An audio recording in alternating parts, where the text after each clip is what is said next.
Asalaamu calaykum saxaabta kusoo dhawaada Channel Computers as marka la joogo Windows 10 in la rabo in la weyneeyo taskbar iconska yani waxaa ka weyneyn jirnay taskbar behaviorska oo right click inaan taskbar ku dhahno yani use small taskbar buttons ayaa dhihi jirnay.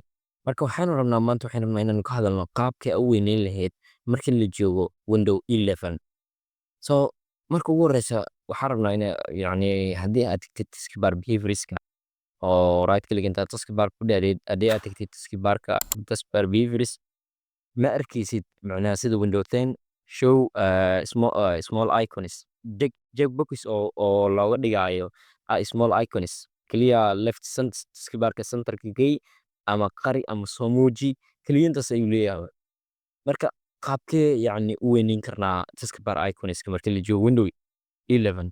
So waxaa imaataa start menuga ama start buttonka ku dhufo, then waxaad ku qortaa register editor then open deh ama waxaad dhihi kartaa window plus r register wuu kuu soo saari doonaa. So marka pathkan ayaa jiro, pathkan ayaa description ku dhigi doonaa linkiga descriptionka.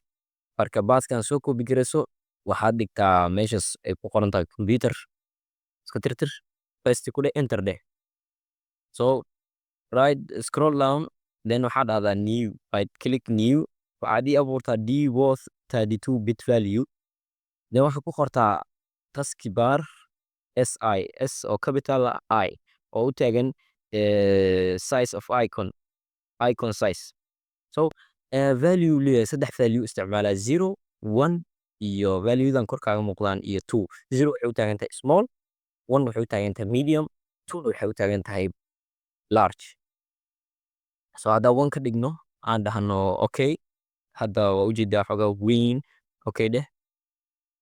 So markaa si u aragtid natiijada waxaad tagi kartaa macnaha taskbarka tag, waxaad dhahdaa computerka inaad restart u dirtid optionka koowaad waaye. Computerka markuu soo kaco iconskaada ay kusoo kacaan ama control escape shift escape deh, taskbarka window explorerka tag restart u dir, then taskbarka fiiri marka taskbarka fiiri. So iconski xogaa waxay noqdeen medium oo lianna variableka isticmaalna wuxuu ahay 1 wuxuu taagan yahay medium oo taagan yahay.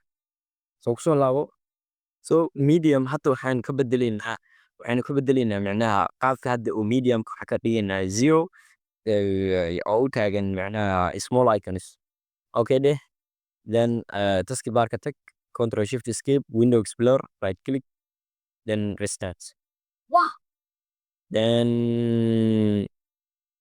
taskbarka fiiri marka inuu iconski inay yaraadeen. So taskbarka hadda iconskiisa waxay ahaayeen medium oo ilaa iyo waxay gaarayeen xaggaas, hadda taskbarka iconskiisa waxay noqdeen kuwa small ah. Okay, halkan inuu wax kugu soo kordhiyey. So muuqaalkan oo like gareey channelkan noo soo subscribe oo ku mahadsan tahay shabaab.